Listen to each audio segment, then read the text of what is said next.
कैसे मिली भगवान शिव को तीसरी आंख, क्या है इसे पीछे का रहस्य?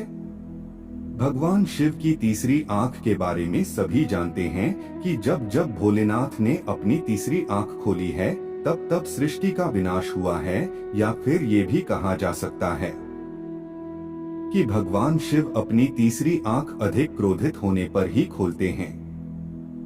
आज की इस कड़ी में हम उस कहानी के बारे में जानेंगे जिसमें शंकर जी की तीसरी आंख कैसे उत्पन्न हुई का उल्लेख है। सनातन धर्म में हर भगवान का अपना महत्व और सबकी अपनी महिमा का वर्णन किया गया है।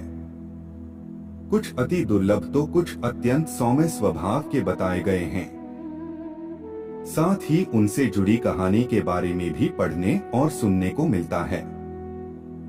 हर दिन के हिसाब से सप्ताह में 7 दिन अलग अलग भगवान को समर्पित है।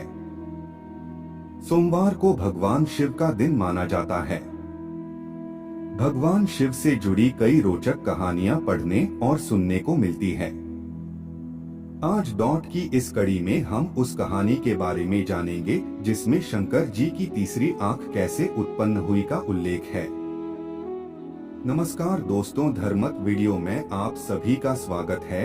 अगर आप भगवान शिव से भक्त हैं तो कमेंट में हर हर महादेव जरूर लिखें। भगवान शिव की तीसरी आंख के बारे में सभी जानते हैं कि जब जब भोलेनाथ ने अपनी तीसरी आंख खोली है तब तब सृष्टि का विनाश हुआ है, या फिर ये भी कहा जा सकता है कि भगवान शिव अपनी तीसरी आंख अधिक क्रोधित होने पर ही खोलते हैं। इसका सबसे बड़ा उदाहरण कामदेव है। किस तरह कामदेव ने भगवान शिव की तपस्या को भंग किया था और कैसे वो शिव जी के क्रोध का शिकार हुए थे, ये जग जाहिर है। भोलेनाथ की तीसरी आंख को उनकी दिव्य दृष्टि भी कहा जाता है। यह भी मान्यता है कि भगवान शंकर अपनी तीसरी आंख से आत्मज्ञान प्राप्त करते हैं। भगवान शिव के तीसरे नेत्र उत्पत्ति की कहानी। महाभारत के छठे खंड के अनुशासन पर्व में यह जानकारी दी गई है कि भगवान भोलेनाथ को तीसरी आंख कैसे मिली थी।